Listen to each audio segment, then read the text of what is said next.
बिस्मिल्लाहिर्रहमानिर्रहीम। अस्सलाम वालेकुम everyone, welcome back to biology with Hamza Ramzan. हमने इस वीडियो में बात करनी है ईटा जो कि केपीके में एमडी कैट का एग्जाम कंडक्ट करते हैं 2023 का एग्जाम, जो कि आज 10 सितंबर को एग्जाम कंडक्ट हुआ है। बेसिकली आपके पास जो ईटा का एग्जाम है उसके अंदर एमडी कैट में जो बायोलॉजी वाला सेक्शन है उसमें कौन कौन से एमसीक्यूज आते हैं, क्योंकि हम लोगों ने पूरी की पूरी सीरीज की हुई है इस एग्जाम के लिए। तो आज जो ये पेपर हुआ है उसमें कौन कौन से एग्जाम्स में क्वेश्चंस आए हैं और उनके क्या क्या आंसर्स हैं, we are going to talk about those questions. हमारे पास ये जो आज पेपर हमें मिला है ईटा 2023 का, इसकी जो क्वालिटी है वो थोड़ी सी डाउन है, तो इसको थोड़ा सा आप लोगों ने बेयर करना है साथ। मैं कोशिश करता हूँ कि मैं इस पेपर को थोड़ा सा जो है वो जूम इन कर लूँ ताकि आप लोगों को नजर आ जाए अच्छे तरीके से। तो 133 नंबर जो एमसीक्यूज है वहां से एमसीक्यू स्टार्ट होते हैं बायोलॉजी के। Which of the following statements, अगर किसी बच्चे को पढ़ने में प्रॉब्लम हो रही हो तो मैं आप लोगों को साथ साथ रीड भी कर देता हूँ। Which of the following statements is not correct about alveoli? आप लोगों को पता है कि जो एल्वियोलाई होते हैं बेसिकली वो एयर सैक हैं जो कि हमारे लंग्स के अंदर रेस्पिरेशन करते हैं, गैसेस एक्सचेंज करते हैं। तो कौन सी स्टेटमेंट एल्वियोलाई के लिए ट्रू नहीं है? Alveoli form the gas exchange surface, ये बात ट्रू है एल्वियोलाई के लिए। The wall of each alveolus is about 0.1 centimetre thick, ये माइक्रोमीटर्स के अंदर होती है। ये एक सिंगल सेल जो थिकनेस होती है इसकी वो होती है, तो ये इसके बारे में बेसिकली ट्रू नहीं होगी। Alveoli has a dense network of capillaries, ये भी ट्रू है। और collagen and elastin present in alveoli, ये भी इसके अंदर होती है, मौजूद होती है, जो कि इसको एक्सपेंड करने में हेल्प करती है। तो ऑप्शन बी जो होगा हमारे पास, इसकी जो थिकनेस है वो 0.1 सेंटीमीटर नहीं होगी, 0.25 सेंटीमीटर माइक्रोमीटर्स के करीब होती है इसकी thickness. Which of the following connective tissue consist of cells known as chondrocytes? तो कौन से ऐसे हमारे पास connective tissues हैं जिनके अंदर cells chondrocytes कहलाते हैं? मायोकार्डियम बेसिकली मसल्स हैं, जो कार्टिलेज है, कार्टिलेज के सेल्स को हम लोग chondrocytes का नाम देते हैं, बोन के सेल्स को हम लोग ओस्टियोसाइट्स का नाम देते हैं। तो इस क्वेश्चन का आंसर भी हमारे पास बी ही होगा।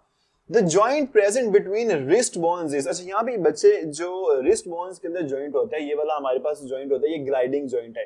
ये ना तो हम इसे प्रॉपर्ली हिंज जॉइंट कह सकते हैं, ना ही इसे बॉल एंड सॉकेट जॉइंट कह सकते हैं। अब ये वाला जो जॉइंट होता है इसमें 8 बोन्स हैं जो कि हमारी रिस्ट की मूवमेंट को अलाउ करती हैं। ये बॉल एंड सॉकेट जॉइंट नहीं है, ये हिंज जॉइंट भी नहीं है, और ये फाइब्रस जॉइंट भी नहीं है, क्योंकि फाइब्रस जॉइंट में कोई मूवमेंट नहीं होती। कार्टिलेजिनस जॉइंट्स होते हैं वो थोड़ी सी मूवमेंट अलाउ करते हैं, तो हमारे पास ये जो होगा इसको हम लोग कार्टिलेजिनस जॉइंट का नाम देंगे। A sarcomere is the region of a myofibril between two successive. Sarcomere क्या होता है?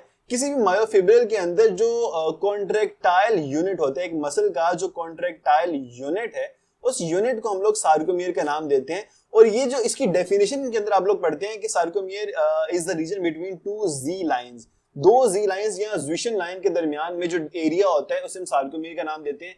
जब कभी भी मसल कॉन्ट्रैक्ट करता है तो ये जी लाइन एक दूसरे के करीब आती है, सार्कोमियर का साइज कम हो जाता है। अच्छा, यहाँ पे हमारे पास तकरीबन 4 एक एमसीक्यूज यहाँ पे थे बायोलॉजी के, बाकी एमसीक्यूज थोड़ा सा आगे जाकर होंगे ये, क्योंकि अभी अभी एग्जाम हुआ है, अभी अभी इसकी जो पीडीएफ आई है वो इतनी अच्छी नहीं क्वालिटी में नहीं होगी, लेकिन हम लोग इसको अभी सॉल्व कर लेते हैं। तो lactose is composed of, lactose क्या होती है? ये एक डाइसैकेराइड है जो कि 2 मोनोसैकेराइड के मिलने से बनती है। अगर हमारे पास ग्लूकोज और फ्रुक्टोज मिले तो सुक्रोज बनती है, लैक्टोज नहीं बनती। सुक्रोज जो कि हम लोग घरों में यूज करते हैं शुगर को, वो यहाँ पे ग्लूकोज और फ्रुक्टोज के मिलने से बनती है।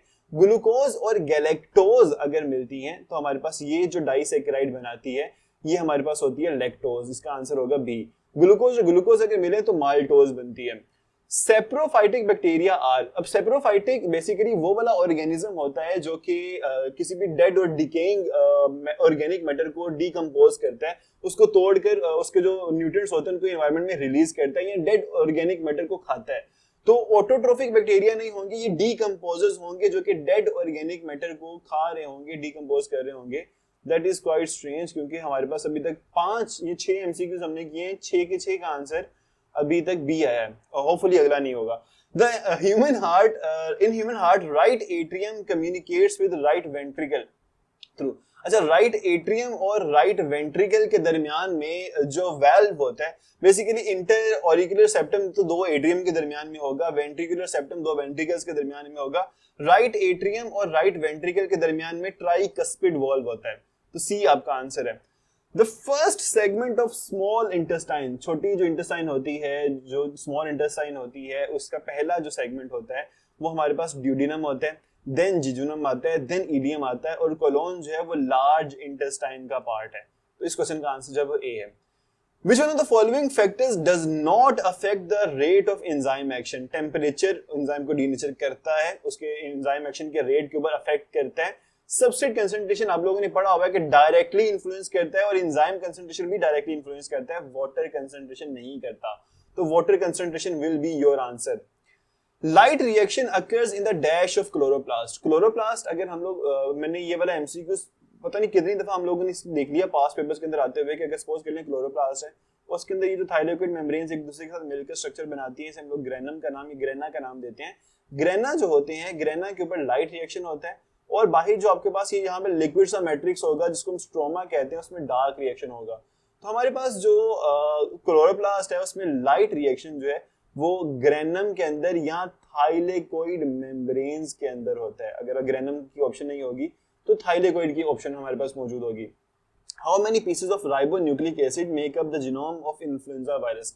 इन्फ्लुएंजा वायरस के अंदर नेगेटिव सेंस आरएनए होता है।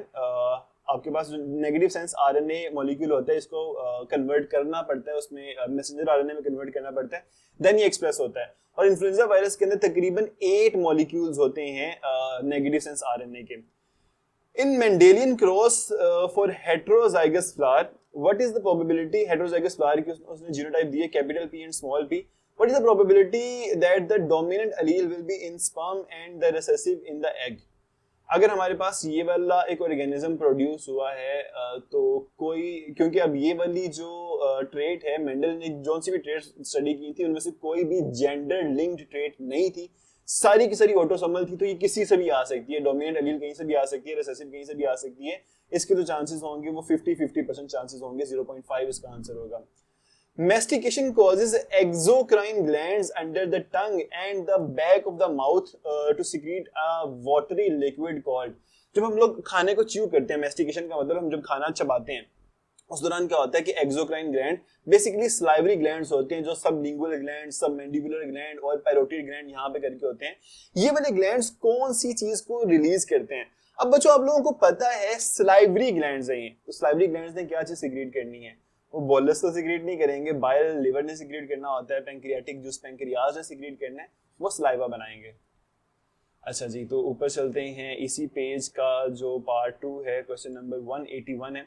The phylum Ace helminths, nematodes, nervous system consists of a nerve ring which encircles the dash and sends its branches in different parts of the body. तो निमाटोडा जो होता है phylum, उसके अंदर जो नर्वस सिस्टम होता है एक नर्व रिंग की फॉर्म में होता है। सपोज करने के लिए आपके पास एक निमाटोडा एक राउंड वर्म है, इसके अंदर नर्व रिंग जो होगी यहाँ पे करके इसके माउथ से थोड़ा सा पीछे जो फेरिंग्स होगा, फेरिंग्स के ऊपर इसकी जो नर्व रिंग है वो मौजूद होगी। तो इसमें लिप्स, टीथ या स्टमक नहीं बल्कि फेरिंग्स इसका आंसर है। साल्मोनेला टाइफाई जो कि टाइफॉइड कॉज करता है, एंड क्लोस्ट्रीडियम टेटनी जो कि टेटनस कॉज करता है, or which type of bacteria? वो बैक्टीरिया की कौन सी टाइप्स हैं? जो साल्मोनेला टाइफी और क्लोस्ट्रीडियम टेटनी हैं, ये दोनों ही बेसिलस बैक्टीरिया हैं। तो ये दोनों रॉड शेप बैक्टीरिया होते हैं, इनके अंदर जो आपके पास काफी ज्यादा फ्लैजेला भी मौजूद होते हैं, तो ये बेसिलाई बैक्टीरिया हैं। Who formulated the principle that ontogeny recapitulates progeny? यानी कि जो बाद में आने वाले ऑर्गेनिजम्स होते हैं वो अपने से पहले वाले ऑर्गेनिजम्स के फुटस्टेप्स को फॉलो करते हैं, और ये बात की गई थी डेवलपमेंट के अंदर कि अगर हम इंसान हैं, हमारी जो एम्ब्रियोनिक डेवलपमेंट है वो हमसे पहले वाले ऑर्गेनिजम्स की एम्ब्रियोनिक डेवलपमेंट से मिलती जुलती होगी। ये वाली बात की थी अर्नस्ट हैकल ने, तो वॉन बियर नहीं था, हैकल ने इस चीज को प्रपोज किया था। हर्बर्ट स्पेंसर ने भी नहीं किया था और डार्विन ने भी नहीं किया था। हैकल आपके पास इसका आंसर है। Aquatic mammals belongs to the order. अच्छा, हमारे पास जो मैमल्स हैं इनके आगे सब ऑर्डर्स बने हुए हैं। इनमें सिटेशी, फोलिडोटा, काइरोप्टेरा और प्रोबोसिडा, ये हमारे पास 4 अलग अलग आगे जो है ना वो इंफ्रा ऑर्डर्स हैं। इनमें जो एक्वेटिक मैमल्स हैं जो कि पानी में रहते हैं वो सिटेशियंस हैं, इंफ्रा ऑर्डर सिटेशी से बिलोंग करते हैं, जैसे कि हमारे पास किलर वेल या ब्लू वेल या डॉल्फिन्स वगैरह जो कि एक्वेटिक मैमल्स हैं। जो आपके पास फॉलीडोटा है, ये जैसे पेंगुलिन्स होते हैं जिनकी स्किन के ऊपर काफी ज्यादा स्केल्स होते हैं, ये वो वाले ऑर्गेनिजम्स हैं। कायरोप्टेरा जैसे कि बैट्स में मैमल्स होती हैं, ये वो होते हैं। और प्रोबोस्चिडा जिसके अंदर प्रोबोसिस होता है, प्रोबोसिस कहते हैं माउथ के आगे एक एक्सटेंशन निकली होती है, जैसे कि एलिफेंट्स हैं, वो प्रोबोस्चिडा के अंदर बिलोंग करते हैं। तो वो भी हमारे पास इसका आंसर नहीं होगा, ए इसका आंसर है। All of the following paired organs structures are have homology except, homology का मतलब क्या होता है कि फंक्शन डिफरेंट हो सकता है, स्ट्रक्चर के अंदर सिमिलरिटी आपको देखने को मिलेगी अलग अलग ऑर्गेनिजम्स में। तो इंसान के हाथ और बैट के विंग में होमोलॉजी है, हमने यहाँ पे वो ढूंढना है जिसके अंदर होमोलॉजी नहीं होगी। Bat wing and wing of butterfly, इन दोनों का काम सेम है, इन दोनों का स्ट्रक्चर बहुत डिफरेंट है, ये होमोलोगस नहीं है, ये एनालोगस स्ट्रक्चर्स हैं। Horse front leg, front flappers of whale, ये भी होमोलोगस हैं, ये भी होमोलोगस हैं। और हमारे पास फ्लाइंग लिजर्ड और विंग्स ऑफ बर्ड, ये भी होमोलोगस ऑर्गन्स हैं। तो हमारे पास सॉरी, जो बी है वो इसका आंसर होगा। The head of some phages are icosahedral, icosahedral का मतलब होता है कि एक हेड जो है उसके अंदर तकरीबन 20 डिफरेंट साइड्स जो हैं वो होती हैं, 20 अलग अलग उसकी फेसेस होते हैं। In sickle cell, hemoglobin molecule glutamic acid is replaced by, आप लोगों को पता है कि हीमोग्लोबिन का जो मॉलिक्यूल है इसमें 4 पॉलीपेप्टाइड चेन्स होती हैं, उनके अंदर 574 अमीनो एसिड्स होते हैं। इनमें से जो बीटा चेन्स है ना, 2 बीटा चेन्स होती हैं। बीटा चेन्स के अंदर ग्लूटामिक एसिड की जगह पे अगर वैलीन आकर अटैच हो जाता है तो वो जो डिजीज होती है उस डिजीज को हम लोग सिकल सेल एनीमिया का नाम देते हैं। तो valine is your answer. Where do phospholipids arrange themselves in a cell? आप लोगों को पता है कि हमारे जो phospholipids हैं, सपोज कर लें कुछ इस तरह का एक स्ट्रक्चर है। अब ये स्ट्रक्चर कहाँ पे पाया जाते हैं? ये दोनों ये स्ट्रक्चर जो है वो आपस में मिलते जाते हैं और हमारे पास एक मेम्ब्रेन बनाते हैं। ठीक है, मेम्ब्रेन वाला स्ट्रक्चर जो है ये बना रहे होते हैं। तो ये सेल की मेम्ब्रेन्स जो होती हैं उनके अंदर पाए जाएंगे, न्यूक्लियस में के अंदर नहीं होंगे, साइटोप्लाज्म के अंदर नहीं होंगे, माइटोकॉन्ड्रियल मैट्रिक्स में भी नहीं होंगे, प्लाज्मा मेम्ब्रेन में होंगे। सिर्फ प्लाज्मा मेम्ब्रेन में नहीं होंगे, कोई भी मेम्ब्रेन आपकी सेल में पाई जाएगी वो इन्हीं फॉस्फोलिपिड से बनी हुई होगी। अच्छा जी, अब हम इसको अपना अगला पेज ढूंढते हैं। इस पेज के ऊपर भी बायोलॉजी के कोई क्वेश्चंस नहीं है, यहाँ पे भी नहीं है बायोलॉजी के क्वेश्चंस, यहाँ पर भी नहीं है, यहाँ पर हैं। Okay, the size of synaptic cleft, अच्छा मैं देख लेता हूँ कि आप लोगों को सही तरह से नजर आ जाए, क्योंकि इस पेपर की जो क्वालिटी है वो पेज की क्वालिटी थोड़ी सी बुरी है, तो इसको खैर मैनेज कर लीजिएगा। जो हमारे पास है the size of synaptic cleft, यानी कि जो आपके पास सपोज कर लें एक हमारे पास एक न्यूरॉन एंड हो रहा है, दूसरा न्यूरॉन आगे से स्टार्ट हो रहा है, तो ये आपके पास जो स्ट्रक्चर होता है, एरिया होता है, हम लोग साइनेप्स का नाम देते हैं। साइनेप्स के अंदर जो हमारे पास ये जो गैप है दैट इज साइनेप्टिक क्लेफ्ट, इसका जो डिस्टेंस होता है वो 20 to 30 नैनोमीटर होता है। तो इस क्वेश्चन का आंसर होगा 20 nanometre. The activities like sleeping, walking and dreaming are controlled by which part of brain? जब walking का जिक्र आता है तो बच्चे कंफ्यूज होकर सेरिबेलम की तरफ चले जाते हैं, लेकिन सेरिबेलम ने बॉडी की मूवमेंट्स को कोऑर्डिनेट करवाना है। स्लीपिंग, वॉकिंग और ड्रीमिंग, ये सारी चीजें सेरिबेलम ने कंट्रोल नहीं करनी, ये हमारा जो ब्रेन स्टेम होता है, ब्रेन का वो वाला पार्ट जो कि आगे जाके स्पाइनल कॉर्ड में कन्वर्ट हो रहा होता है, इसमें ब्रेन स्टेम कहते हैं, जिसमें मिड ब्रेन भी आ जाता है, इसमें पॉन्स भी और मिडुला ऑब्लोंगेटा भी आ जाता है। तो ये 3 स्ट्रक्चर्स के अंदर आते हैं ब्रेन स्टेम के अंदर। उन तीनों में से सिर्फ एक यहाँ पे मेंशन्ड है, दैट इज पॉन्स। तो पॉन्स आपका आंसर है। The hormone calcitonin is secreted by, हमारे पास थायराइड ग्लैंड ने 3 हार्मोन्स बनाने हैं, उनमें से 2 तो T3 और T4 होते हैं, और तीसरा ग्लैंड होता है कैल्सिटोनिन, जो कि ब्लड से कैल्शियम को बोन्स में डिपॉजिट करवाता है। तो आपके पास इसका आंसर थायराइड ग्लैंड है। Fallopian tube is also known as, fallopian tubule वो ट्यूब्यूल है जो कि ओवरी से एग को लेकर यूट्रस की तरफ आती है। फेलोपियन ट्यूब्यूल का दूसरा नाम क्या होता है? ओविडक्ट कहते हैं इसको। Syphilis is a dash disease, syphilis को एक डिजीज को कॉज करने वाला जो ऑर्गेनिज्म है इसका नाम होता है ट्रेपोनीमा पैलिडियम। तो ट्रेपोनीमा पैलिडियम जो है हमारे पास ये एक बैक्टीरिया है, तो syphilis is a bacterial disease. The most common symptom of gonorrhoea, gonorrhoea एक एसटीडी है, सेक्सुअली ट्रांसमिटेड डिजीज है, और इसकी सबसे कॉमन सिम्टम है कि बर्निंग सेंसेशन होती है यूरिथ्रा के अंदर जब कभी भी यूरिनेशन की जाए। तो painful urination is the most common और the first symptom that a person gets in gonorrhoea. G J Mendel chose dash as an experimental plant for his study. तो मेंडल भाई जो थे हमारे, मेंडल भाई ने कौन से प्लांट को सिलेक्ट किया था? उन्होंने पी प्लांट को सिलेक्ट किया था, जो कि आपके पास पाइसम सेटिवम होता है। When round and yellow color seeded plants, जिसकी जीनोटाइप हमारे पास मेंशन्ड है, capital R small R capital Y small Y, dihybrid cross है, इज सेल्फ क्रॉस, यानी कि हम लोगों ने F1 को F1 से ही क्रॉस करवाना है।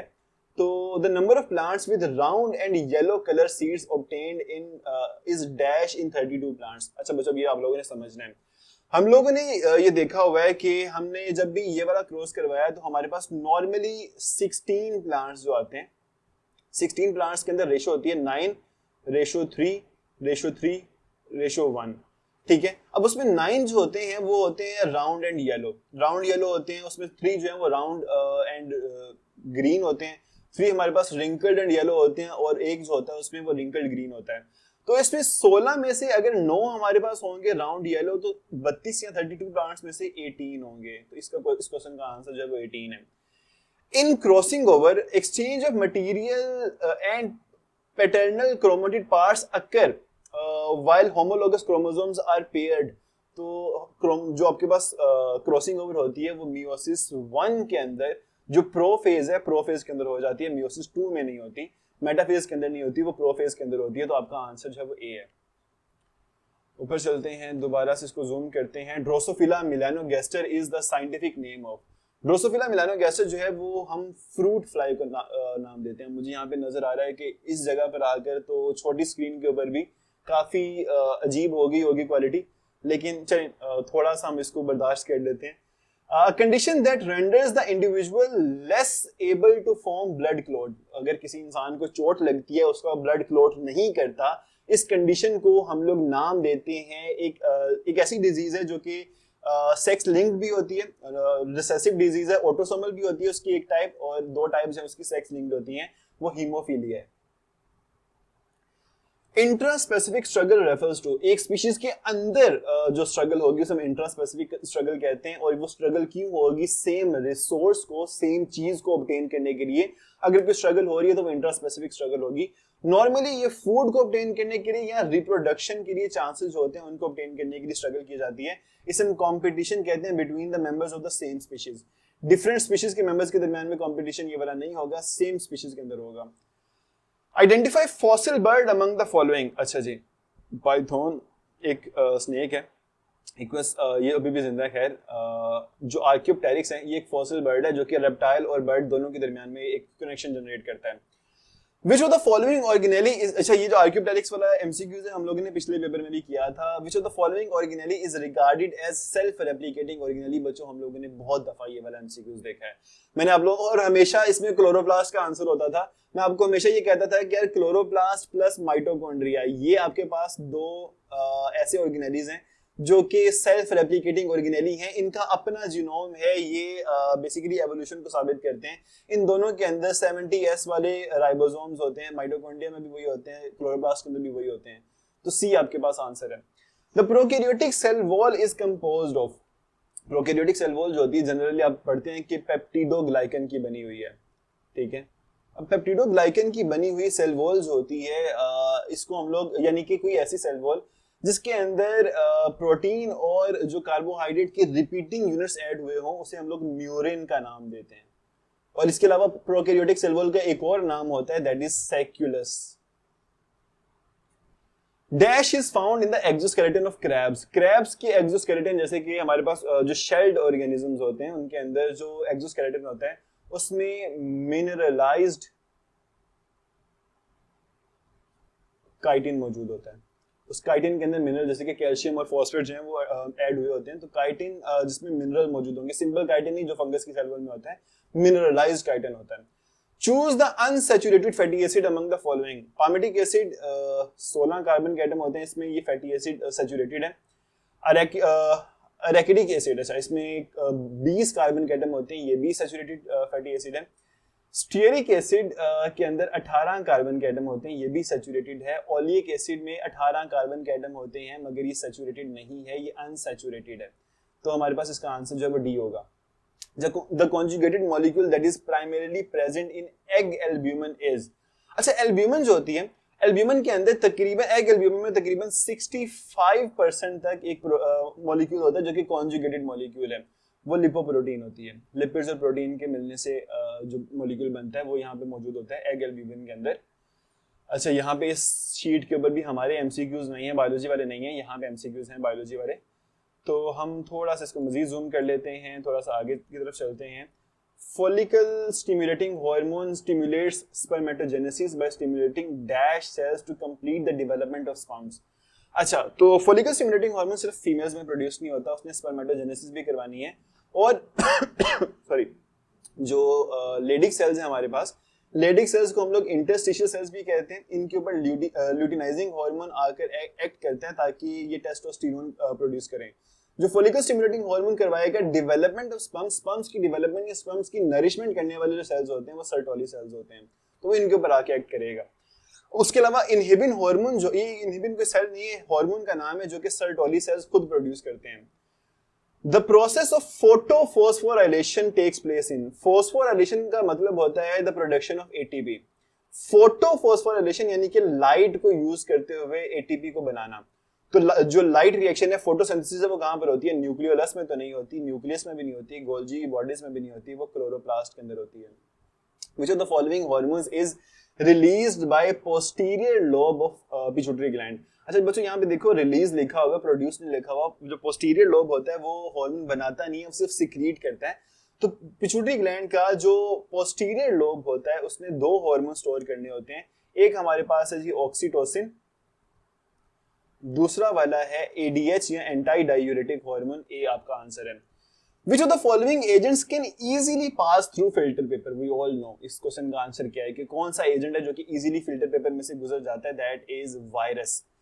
HIV belongs to a special class of virus known as HIV human immunodeficiency virus। RNA virus की एक स्पेशल क्लास है जो कि रेट्रो वायरस कहलाती है, उसके अंदर होता है ये।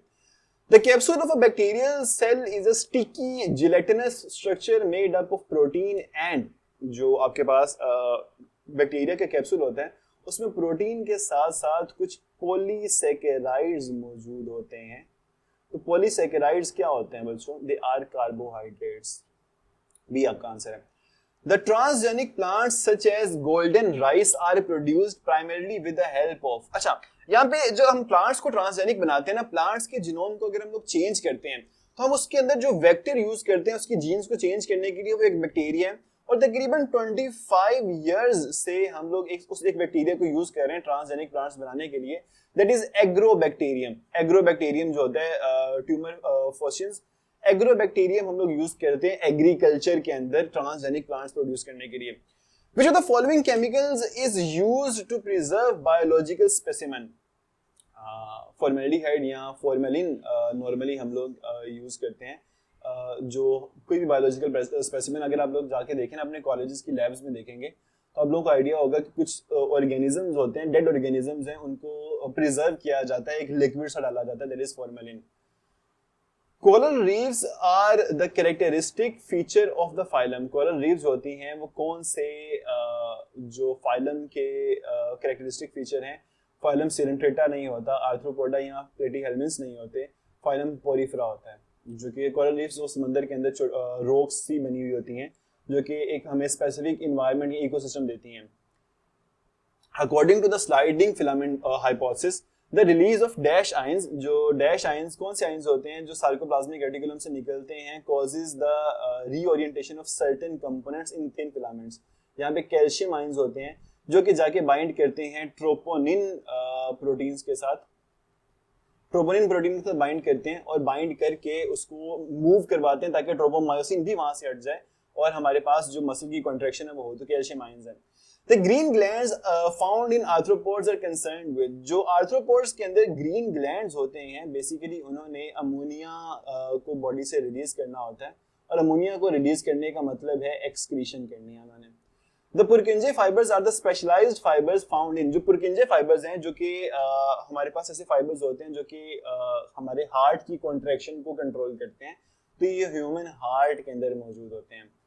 The largest body of lymphoid tissue in the human body is, lymphoid mass, सबसे बड़ा lymphoid mass, काफी दफा ये वाला MCQs रिपीट हो चुका है पास्ट पेपर्स के अंदर, स्प्लीन जो होती है ये सबसे बड़ा लिम्फोइड मास जो है ये होती है। The immune cells that clean up parts as a part of healing process, clean up pus as a part of healing processes। Natural killer cells ने सेल्स को इंगल्फ करना है, सेल को किल करना है। मैक्रोफेजेस भी सेल को इंगल्फ करते हैं। एंटीबॉडीज कोई सेल नहीं है, ठीक है, इम्यून सेल्स नहीं है वो। न्यूट्रोफिल्स होते हैं वो पस को क्लीन करते हैं। Lipid synthesis occurs in which one of the following organelle of the cell. हमें पता है कि जो लिपिड मेटाबॉलिज्म होता है बच्चों, वो सेल की एक ऑर्गेनेली के अंदर होता है, जो कि दो टाइप्स होती हैं बेसिकली उसकी, rough and smooth endoplasmic reticulum. Rough के अंदर प्रोटीन बनती है, स्मूथ एंडोप्लाज्मिक रेटिकुलम जो होता है इसके अंदर लिपिड सिंथेसिस या लिपिड मेटाबॉलिज्म होता है। The testes are male gonads which are situated outside the abdomen or outside the body within a skin pouch called scrotum। उस skin pouch का नाम होता है जिसके अंदर testes दो gonads हैं वो मौजूद होते हैं। The term polydipsia, okay, मुझे भी पढ़ने में मसला हो रहा था। Polydipsia refers to, polydipsia बार बार पानी पीना, बार बार प्यास लगना, उस कंडीशन को कहा जाता है।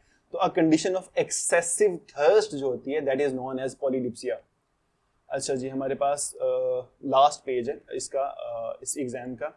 तो विच type of nerve impulse occurs in non myelinated neuron. बच्चे जो माइलिनेटेड न्यूरॉन्स होते हैं उनमें तो जंपिंग इंपल्स होती है, बड़ी स्पीड में जाती है वो। उस इंपल्स को हम लोग सॉलिटेटरी इंपल्स भी कहते हैं। लेकिन नॉन माइलिनेटेड पूछा गया तो सॉलिटेटरी इंपल्स नहीं होगी, जंप करके नहीं जाएगी, बल्कि वो कंटिन्यूअसली जाएगी और वो थोड़ी सी स्लो होगी, वो रैपिड भी नहीं होगी, तो कंटिन्यूअस इंपल्स होगी। In alcoholic fermentation, dash ATP molecules are produced from one glucose molecule। तो बच्चों कोई भी fermentation अगर है तो उसमें ग्लूकोज से हम मैक्सिमम 2 ATP के molecules बनाते हैं। जो एरोबिक रेस्पिरेशन होती है उसमें 36 तक जाते हैं हम लोग। Amino acids mainly differ from each other by the difference in their. तो हमारे पास अगर अमीनो एसिड एक मौजूद है, उसके अंदर एक कार्बोक्सिलिक ग्रुप होता है COOH, दूसरा अमाइन ग्रुप होता है NH2, और हमारे पास ये एक ग्रुप होता है जिसे हम कहते हैं R ग्रुप साइड चेन। ये जो R ग्रुप होता है हर एक अमीनो एसिड में डिफरेंट होता है। अगर यहाँ पे हाइड्रोजन होगा तो ये ग्लाइसिन होगा, अगर यहाँ पे मिथाइल ग्रुप होगा तो ये एलानिन होगा। तो हर एक ग्रुप के अंदर ये जो R ग्रुप है, ये हर एक अमीनो एसिड के अंदर ये जो R ग्रुप है ये डिफरेंट होता है। All of the following are related to enzymes except, अच्छा कौन सी चीज एंजाइम से रिलेटेड नहीं है? स्पीड अप रिएक्शन उन्होंने करना है, रिमेन अनचेंज्ड आफ्टर रिएक्शन वो भी उनका property, increase the activation energy, वो एक्टिवेशन एनर्जी को डिक्रीज करते हैं। तो सी आपका आंसर है। The cytoplasm contains cell organelles, वो भी उनके उसके अंदर होते हैं। insoluble waste भी होता है, storage products भी होते हैं। तो ये वाला भी एक MCQ है जो कि रिपीट हुआ है। Tay-Sachs disease particularly results from the malfunctioning of lipid digesting enzymes। जो लिपिड को डाइजेस्ट करने वाले एंजाइम्स होते हैं उनकी malfunctioning होती है लाइसोसोम के अंदर, तो Tay-Sachs डिजीज होती है और इसकी वजह से ब्रेन जो है वो काम करना छोड़ देता है। Enzymes present in mammals work best at about, जो mammals के अंदर या नॉर्मली ह्यूमंस के अंदर भी एंजाइम्स होते हैं वो तकरीबन 40 डिग्री सेल्सियस के करीब ज्यादा अच्छा काम करते हैं। An example of competitive inhibitors, अच्छा जी, इंसेक्टिसाइड्स जनरली ऑर्गेनिजम्स को किल करती हैं, लेकिन जो सल्फोनामाइड ड्रग्स है ना ये एंटीबायोटिक्स हैं, एंटीबायोटिक्स इनहिबिटर्स होते हैं। ये जो सल्फोनामाइड ड्रग्स हैं ये कंपेटिटिव इनहिबिशन करते हैं किसी भी एंजाइम की। तो ये हमारे पास 20 का आंसर है। ATP formed in the preparatory phase of glycolysis। preparatory phase के अंदर हमारे 2 ATP खर्च हो रहे होते हैं, फॉर्म कोई भी नहीं हो रहा होता। ग्लूकोज के जब हम तोड़ते हैं ग्लूकोज को 2 अलग अलग फेजेस होते हैं। पहला फेज होता है preparatory phase, इसके अंदर 2 ATP यूज होते हैं। उसके बाद आता है yielding phase, ठीक है। तो yielding phase जो होता है, yielding phase में आगे मजीद 4 प्रोड्यूस होते हैं। तो हमारे पास जो नेट गेन आता है वो 2 ATPs का आता है। तो इस क्वेश्चन का आंसर 0 होगा क्योंकि कोई प्रोड्यूस नहीं हो रहा, सिर्फ यूज हो रहे हैं। अच्छा जी, आगे चलते हैं हम लोग अपने बाकी एमसीक्यूज की तरफ। Mitochondria is usually absent in, muscle cells के अंदर बहुत ज्यादा होते हैं, कार्डियक सेल भी मसल सेल ही हैं, व्हाइट ब्लड सेल्स के अंदर भी होते हैं। मैच्योर रेड ब्लड सेल्स होते हैं उनमें माइटोकॉन्ड्रिया भी नहीं होते, उनमें उनका अपना न्यूक्लियस भी नहीं होता। Dash consist of units called dictyosomes. जो प्लांट के गोल्जी कॉम्प्लेक्स होते हैं उनको हम लोग डिक्टियोसोम्स का नाम देते हैं। The optimal pH of lipase या pancreatic lipase is, जो lipase pancreas से आता है, इसने जाके small intestine में एक्ट करना है और जो small intestine होती है उसकी pH alkaline होती है, वो 7 से ऊपर होगी। तो हमारे पास इसकी जो pH है that is 8 to 8.5, optimum pH इसकी 8 to 8.5 होती है। तो ये जो आपके पास बायोलॉजी वाला सेक्शन था जो हमारे पास ईटा 2023 का एग्जाम था, आप लोगों ने मुझे लाजमी बताना है कि 68 में से आप लोगों के कितने एमसीक्यूज जो है वो सही हुए हैं बायोलॉजी के। कमेंट सेक्शन में मुझे लाजमी बताइएगा। अल्लाह ताला आप सभी लोगों को कामयाब करे। आप लोगों ने बहुत एफर्ट किए इस एग्जाम की तैयारी के लिए। तो एक चीज आप लोगों ने बच्चों हमेशा ज़हन में रखनी है कि एमडी कैट और MBBS is not the end of life. यहाँ पे इस जिंदगी में से आगे भी बहुत सी चीजें होती हैं। अगर कोई बच्चा खुदा ना खास्ता अगर ऐसा होता है कि उसका एडमिशन नहीं होता, आप लोगों ने दिल छोटा नहीं करना बच्चों। हर एक जो मोड़ आता है आपकी जिंदगी के अंदर, या तो आपको वो कामयाब करता है या फिर आपको वो एक सबक सिखाकर आपकी अल्टीमेट डेस्टिनेशन की तरफ ही भेजता है। हर एक इंसान की जिंदगी के अंदर, हर एक इंसान की किस्मत में जो डेस्टिनेशन लिखी होती है, आपने उसकी तरफ ही जाना है। तो आप लोगों ने परेशान नहीं होना। कोई भी रिजल्ट इसका आता है, आपने अपनी एफर्ट दी है, आपने अपना बेस्ट दिया है, आपको इस चीज के ऊपर प्राउड होना चाहिए। तो इंशाल्लाह आप लोगों से नेक्स्ट वीडियो में मुलाकात होगी बच्चों। तब तक अपना ढेर सारा ख्याल रखिएगा। Take care. अल्लाह हाफिज।